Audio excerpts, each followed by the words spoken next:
चलिए आज समय में पीछे चलते हैं और एक ऐसी कहानी की दुनिया में खो जाते हैं जो सदियों से हमारे दिलों में बसी हुई है। ये दुनिया के सबसे महान महाकाव्यों में से एक है, दक्षिण और दक्षिण पूर्व एशिया की एक ऐसी गाथा जो कभी पुरानी नहीं होती। तो तैयार हो जाइए एक आदर्श राजकुमार, उनकी प्यारी पत्नी और उस महान जंग की कहानी में डूब जाने के लिए जिसमें अच्छाई ने बुराई पर जीत हासिल की थी। देखिए, इस पूरी महान गाथा के दिल में है हमारे नायक राम और सीता। उनका प्यार कोई आम कहानी नहीं थी, ये तो एक ऐसा गहरा बंधन था जो आज भी हमें प्रेरणा देता है। अब उनकी महानता को समझने के लिए ये जानना जरूरी है कि वो आए कहाँ से थे। माना जाता है कि राम भगवान विष्णु के 7वें अवतार थे। उनका जन्म ही एक दिव्य मकसद से हुआ था, दुष्ट राक्षस राजा रावण का अंत करने के लिए।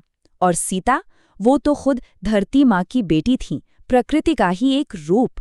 मतलब उनका मिलन सच में देवताओं का रचा हुआ था। लेकिन जैसा कि महान कहानियों में होता है ना, किस्मत को कुछ और ही मंजूर था। कहानी में एक ऐसा मोड़ आया जिसने हमारे इन महान नायकों को अपना राजपाट छोड़कर एक घने अनजान जंगल में जाने पर मजबूर कर दिया। तो हुआ ये कि सब कुछ महल की एक साजिश से शुरू हुआ। राम की सौतेली माँ कैकेयी ने राजा दशरथ को उनके 2 पुराने वचन याद दिलाए और उन्हें पूरा करने को कहा। अपने वचन में बंधे हुए राजा को बहुत भारी मन से राम को 14 साल के लिए वनवास भेजना पड़ा, और राम ने अपने कर्तव्य का पालन करते हुए इस फैसले को बहुत शांति से स्वीकार कर लिया। लेकिन राम इस मुश्किल सफर पर अकेले नहीं निकले। उनके छोटे भाई लक्ष्मण और उनकी पत्नी सीता ने एक पल भी नहीं सोचा और उनके साथ जाने का फैसला कर लिया। ये एक ऐसा रिश्ता था जिसे वनवास की मुश्किलें भी नहीं तोड़ सकती थीं। और अब कहानी पर बुराई का साया मंडराने वाला था, एक ऐसा धोखा जो सब कुछ बदलने वाला था। एक दिन जंगल की शांति के बीच अचानक एक चमकचमाता हुआ सुनहरा हिरण सामने आया। उसकी सुंदरता ऐसी थी कि आंखें चौंधिया जाएं। उसे देखकर सीता का मन मोह हो गया और उन्होंने राम से उसे पकड़कर लाने के लिए कहा। पर क्या वो सच में सिर्फ एक हिरण था या फिर किसी आने वाले खतरे का इशारा? असल में ये एक बहुत बड़े जाल की बस शुरुआत थी। इस पूरी साजिश के पीछे था रावण, लंका का 10 सिर वाला राक्षस राजा। वो उस समय धरती का सबसे ताकतवर और खतरनाक प्राणी माना जाता था। वो राम और लक्ष्मण से अपने एक पुराने अपमान का बदला लेना चाहता था और इसीलिए उसने ये पूरी चाल चली।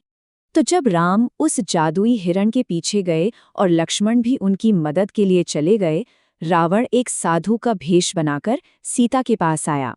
उसने अपनी बातों के जाल में सीता को फंसाया और उन्हें उस सुरक्षा रेखा को पार करने पर मजबूर कर दिया जो लक्ष्मण ने उनकी रक्षा के लिए खींची थी। बस उसी पल रावण ने सीता का अपहरण कर लिया और उन्हें दूर लंका ले गया। यहीं से कहानी एक बहुत ही दुखद मोड़ लेती है। अपनी प्यारी सीता को खोकर राम पूरी तरह से टूट गए थे। उन्होंने एक मुश्किल खोज शुरू की, पर वो जानते थे कि ये काम वो अकेले नहीं कर सकते।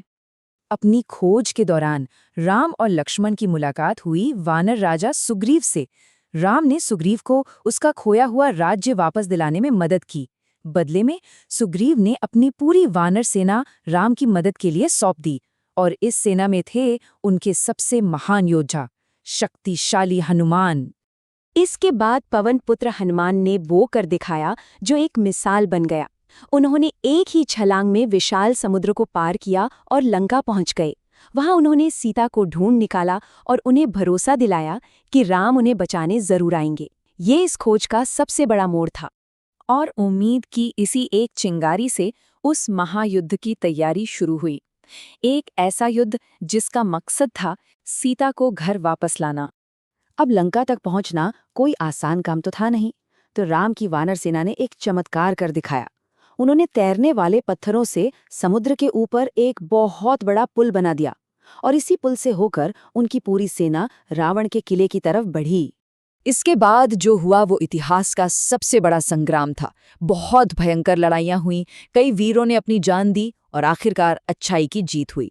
राम ने एक जबरदस्त युद्ध में रावण को हराया और सीता को आजाद करवाया। लेकिन कहानी यहाँ खत्म नहीं होती, क्योंकि हर उस महान गाथा की तरह जो पीढ़ियों से सुनाई जाती है, रामायण की कहानी का भी एक से ज्यादा अंत है। ये हमेशा एक ही तरह से खत्म नहीं होती। तो इसके दो मुख्य अंत हैं। एक बहुत लोकप्रिय कहानी में 14 साल का वनवास पूरा करके राम और सीता जीत के साथ अयोध्या लौटते हैं और फिर राम राज्य की शुरुआत होती है, एक ऐसा दौर जहां हर तरफ शांति और खुशहाली थी। लेकिन वाल्मीकि को समर्पित जो संस्करण है उसमें कहानी एक ज्यादा मुश्किल मोड़ लेती है।